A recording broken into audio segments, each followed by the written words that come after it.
This video is sponsored by Adorama. So when I was like 14 or 15 or so, I really wanted to be a DJ, and I needed to save up. It's about $1,500 so it's 2 turntables, a mixer, headphones, and needles. After, basically 6 or 7 months or so, I saved up enough money and I ordered everything.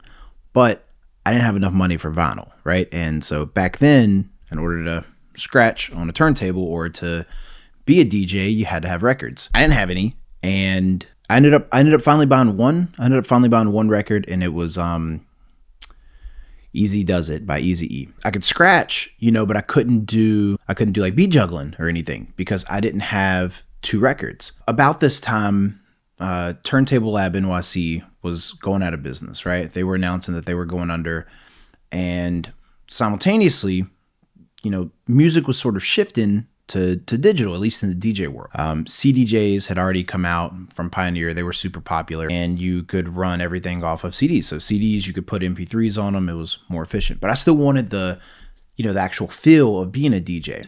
There was the software called Final Scratch that came out, but it was too expensive. And then I remember this other one came out, and it was called Serato. And Serato was so revolutionary. Basically, you'd run your turntables and your mixer into this little box, the box into the computer, and then you could, manipulate, scratch, juggle, cut, whatever, mix MP3 files or WAV files. I guess if I had to try to explain like how big of a deal it was, it's sort of like when cameras went from film to digital. You're leaving behind this analog past and moving into this new digital future. And it was a pretty crazy time. But that technology for me was so important because without that, I never would have been able to DJ. Because again, I couldn't afford vinyl. So the ability to just use MP3 files as opposed to having to, carry around record crates, which I couldn't afford, it was a really big deal for me. Fast forward, I got into making beats. I started off using FL Studio 4. And then I got, a little bit nicer of a laptop, and I got a little bit nicer of a sound interface. Because originally I was using a little microphone. I think it was like $10 from some office supply store, a super cheap computer mic, and I'd put a stocking cap over the top of it, and that was like my pop filter. I'm like slowly upgrading everything that I have, right? And then I remember having this conversation with this guy.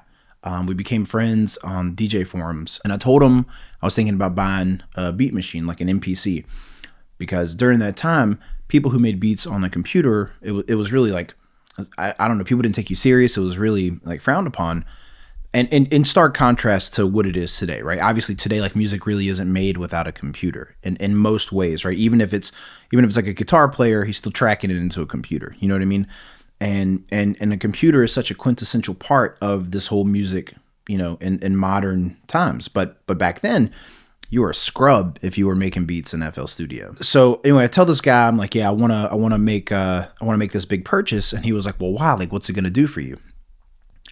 And I said, well, I think it'll make me make better beats, obviously. And he told me I was crazy. He was like, it's not gonna help you.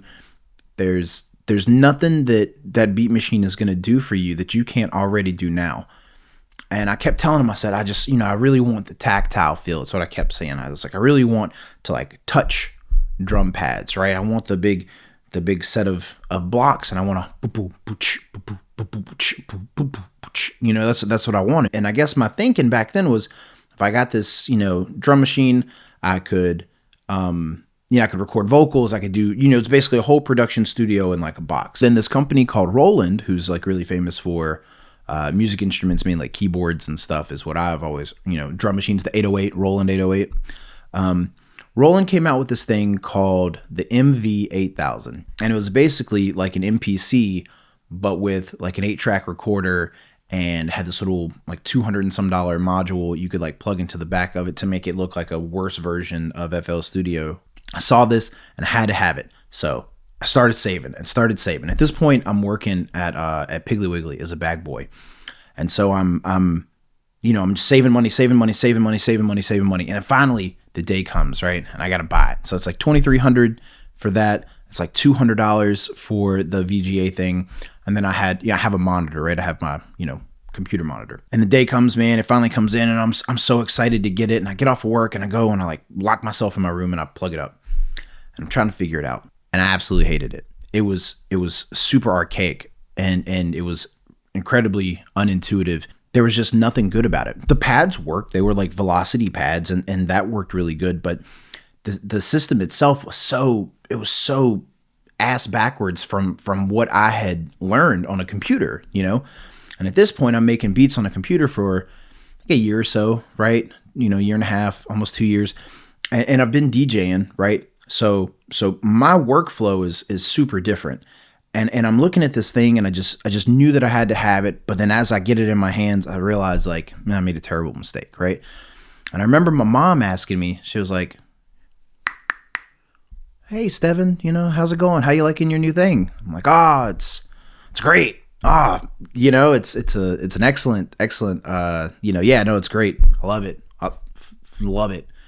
But I hated it, and I was embarrassed, you know? And so, what I would do is I would make a beat in FL Studio, and I would plug it into the, you know, on a thumb drive, and I'd plug it into, the MV8000, and I would pretend that I had made the beat there. And I was just so determined to make this thing work. And I just couldn't get it to, you know. I even plugged in like a little MIDI, little small like Oxygen 8 keyboard that I had. And I remember like trying to, like, you know, maybe because I need keys, right? Maybe I just don't know the pads. Maybe I got to learn the pads, and maybe I can do it with keys. And at the end of the day, after faking the funk for a little bit, you know, I finally just returned it. I returned it, and I think I used that money to buy another computer and maybe like another nicer microphone. And so instead of like chasing this gear, right, that I was told it was the gear that I needed, you know, I started looking at things differently, and I started looking at what can I do to level up the gear that I have now, or the skills that I have now. What can I use to bolster them so that way I can do more with what I already have? And so in hindsight, I could have skipped that process, right? If I had known to listen to that guy, right? And like in hindsight, I should have listened to him 100%, but I didn't. I just remembered like having this epiphany moment that, you know, it wasn't about the chase anymore, right? It wasn't about buying the newest gear. Now, that's not to say that buying new gear doesn't matter, right? It absolutely does. But I think there's a time and a place for it. And I'll give you a really good example. So let's say that you're somebody and you're a videographer, right? Let's say you're me. You're a solo shooter, especially, right? And you have a camera, you got memory cards, you got a lens, and you're looking to start getting into this, right? Well, the next logical thing that you would think to buy would be, you know, accessories, like other things that you might not have. But what a lot of people do is they're filming with an A7 III, and they're like, oh man, I need better color. So then they look at an A7 IV because it's got 10-bit. Or they're like, I want to shoot low light, so now I need an A7S III, or I need an FX3. The what ifs and what could be's are ever growing, right? And they're going to continue to be ever growing because that's what these companies are designed to do. These companies are designed to continuously innovate their products and create new technology and new features, and they have a whole marketing team that's designed to sell it back to you. But some of those features they may be worthwhile for certain people. But I would argue that everyone should probably take a step back, especially if you're like me. And I've been doing video since 2020, photography since about 2016. And I have gotten caught up in that gear, even after the story that I just told you, right? Like I've felt that, right? Like I'm like, ooh, new Ronin comes out, man. And the truth is that like the RS2 and the RS3 Pro and the RS4 Pro, they all can only hold 10 pounds. The only thing that's really changing is now it has some locking arms as of the RS3 Pro. And then now you've still got those same locking arms on the RS4 Pro, but now you have this really cool LiDAR tracking thing for focusing, for tracking people, for whatever. Do you need that? No. Is it a nice to have? Maybe in some situations, but like, I don't think that that's going to be the thing that's like, man, if I just had this gimbal, you know, then I would have my production, you know, at this level that I'm really happy with. It just doesn't work like that. Now, if you were trying to get into weddings and you were considering purchasing a gimbal, yeah, I'd say that that's probably a smart choice because a key look of weddings is really smooth gimbal footage. Some people still only shoot weddings handheld. Sounds crazy to me, but I mean, hey, whatever. I only shoot concerts handheld, right? I don't like the way a concert looks on a gimbal, but that's me. That's my style. That's my, my decision that I had to actively make, right? But for a wedding, there's like super classic, clean, push in, pull out. Man, you can't beat a gimbal for that. I just wanted to take a quick second to thank Adorama for sponsoring this video. I have personally been shopping at Adorama since 2016, and this is way before they ever decided to sponsor little old me, and way before I ever partner with them for the things that we do on Facebook together. They've always been super straight up. Shipping has always been fast. Any item I've ever needed, they've always been able to get for me. In this video so far, I don't know if I've mentioned it by the time I put this in here, but this DJI Osmo Pocket 3. Go try to find this anywhere. It's sold out. It's sold out everywhere. Probably like as you're watching this video, it's still sold out. And Adorama had it, man. And so what more can you say? What more can you say about a company that's always got the stuff that everybody else doesn't have? Now, that's not to say that they don't sell out. Everything is popular right now. But anytime I've ever had anything on back order, they've always gotten it to me faster than whatever the expected date was. So that also speaks volumes, right? I have had an Angel Bird. I still have right now to this day, even though it's done come out and it's been discontinued from another major camera retailer, and it is still telling me that my pre-order for it is coming soon. It's actually the memory card that's in here that I ended up getting from Adorama. Look, you can choose to buy your camera stuff from anywhere, and you have the right to do that. This is America, brother, and I'm 100% a fan of freedom, okay? But I would argue that you would be hard-pressed to find a company that cares as much about people as Adorama does. From dealing with customer service, the people that I have, had the opportunity to work with on Facebook, the cool programs that they have, right? The crazy student discounts, the corporate discounts, you name it, they got it. And if they don't have it, they probably don't make it. I mean, let's just keep it a buck, right? They probably don't make it. And they're always, I don't know, man. I just always felt welcome there, right? I've only ever felt like that with like a couple of other places. One was like my mom's house, and then the other place would be when I used to have my own cell phone stores. I used to own a chain of cell phone stores, and I always felt welcome there because I trained my own employees, obviously. And whenever I came there, they were either really scared because the owners coming in, or they were just genuinely nice people. I like to think that they weren't scared of me, and I like to think that they were just genuinely happy to see me. So outside of those two places, Adorama is the only other place that's ever made me feel super warm and fuzzy and welcome. Adorama has always been good to me, and I will always be good to Adorama. It's a love relationship. You know what I'm saying? You know what I'm saying? You know. Thanks again, Adorama, for sponsoring this video, and let's get back to more of me ranting. I've got like 5 items, man, that I want to tell you about that changed my production, or they really helped me become a better shooter. This isn't a review. Do your own research. Maybe this video will help you. I hope it does. But for me, these items have really helped me become a better shooter. The first one that I want to talk about is the Osmo Pocket 3. Now, how did this make me become better?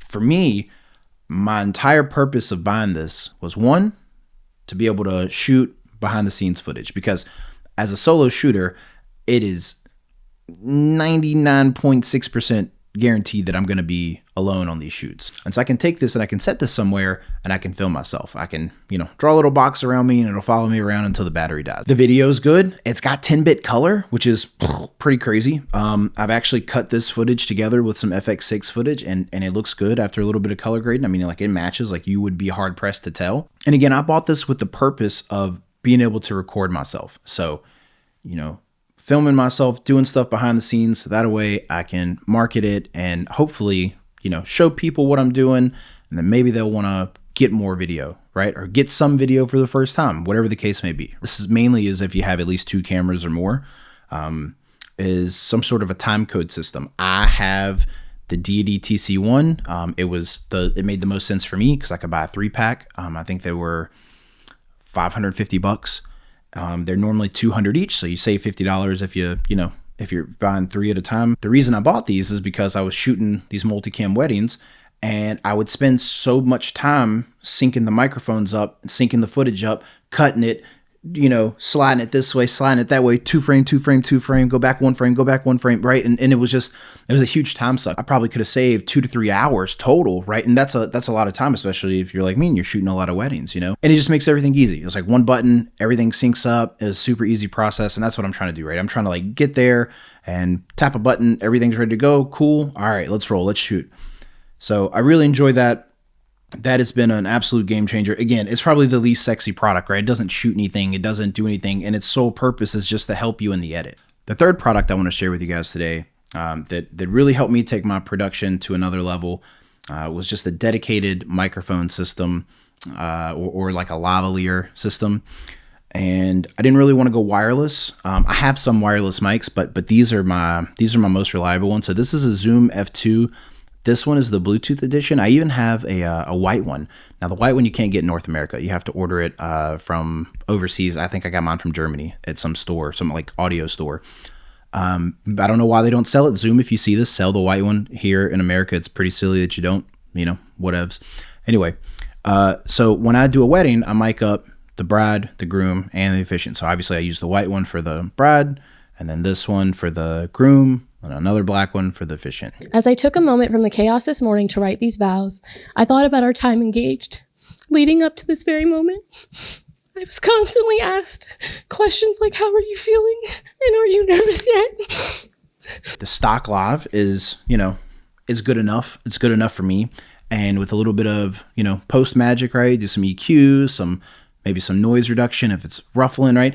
It just sounds great. I'm actually using this too, believe it or not. I'm actually using this here in a documentary. So I'm filming a documentary, and the environment that we're filming in is very loud. And my shotgun mics cannot handle it. But this underneath a t-shirt with a foamy, old school, just using medical tape on the chest, it works wonders. The operation is super simple. It's 32-bit floats. So you don't have to worry about it clipping unless you overload the mic, which is like, when are they going to do that at a wedding? Probably never. Turn it on. When it's ready, you press record and then you press hold, and that's it. That's literally all you have to do. The fourth product I'd like to tell you about that's really helped me and is also not a sexy product is small rig V-mount batteries. This one is the 99. I also have the 155.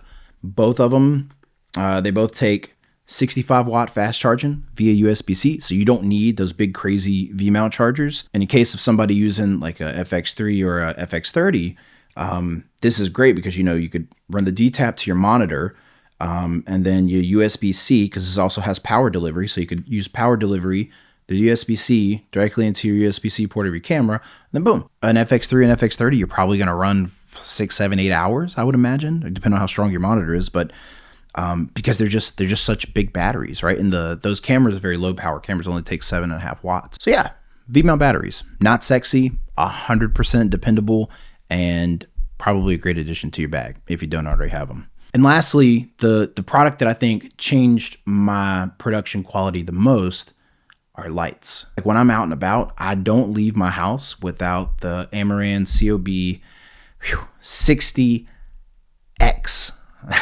It's a tough name because they've also changed the name now. X stands for, it means the light's bicolor, and the D means that it's daylight balance. Now they are the Amaran COB 60D or XS, and the S just means it's got 65 watts of power. So it's not a huge difference in light. It's basically the same light for all intents and purposes. But I've used these for interviews. I've used them as hair lights. I've used them as a key. I've used these at weddings to flood the dance floor. I'm using it now while I'm making this video. I've used it. Man, I was painting a room one time and the light was plugged up and I just cut it on and it's super bright, right? They make small soft boxes. You definitely want to put a smaller softbox on it because the light itself is maybe like 2 of these V-mount batteries. I mean, it's small, like it's like the size of your fist basically. But they're so bright. They're so bright. And 65 watts. I don't have the 65 watts. I have the 60 one. But they're crazy bright, man. I mean, they're ridiculously bright. You put the hyper reflector on it, and it's nuts. It's about as bright as a 120D, I would say. Somewhere in there, it's pretty bright. And I think right now I'm only using this at maybe like 40%. So again, all of this gear is not the best gear. It's not the highest end gear, but it's the gear that I have found most effective for everything that I need to do. And I'm shooting a lot of different stuff. I'm actually trying to transition out of weddings over the last year or so, and move from weddings to more commercial work. So again, I'm also shooting a documentary. These lights come with me. This little camera is going to come with me. Obviously, my time code's coming with me for anything that I'm doing, interview wise. I can have the two angles, and they'll be perfectly synced. And to go back and just sort of reiterate about that, man, like I don't think you really understand. Like if you've never had it, it's hard to comprehend how much of a difference it makes. But it is, I mean, like I said, it's down to the frame accurate, right? And you just set it in there and then it just works. And man, it shaves hours off of editing. You know what I mean? Like hours. And like, what's your time worth, right? Like I have a wife, I have 2 kids, and they're very young, and they run around, and I want to be there for that, right? And I want to be there. And so anything that I can use that makes me a better shooter, great. I love it. Anything that can save me time in the editing process, I love it. You know what I mean? So yeah, that's basically it. I hope this video helps someone. Give me a subscribe button press if you liked it. And thanks again to Adorama for sponsoring this video. It really means a lot. And yeah, that's it. Stay based.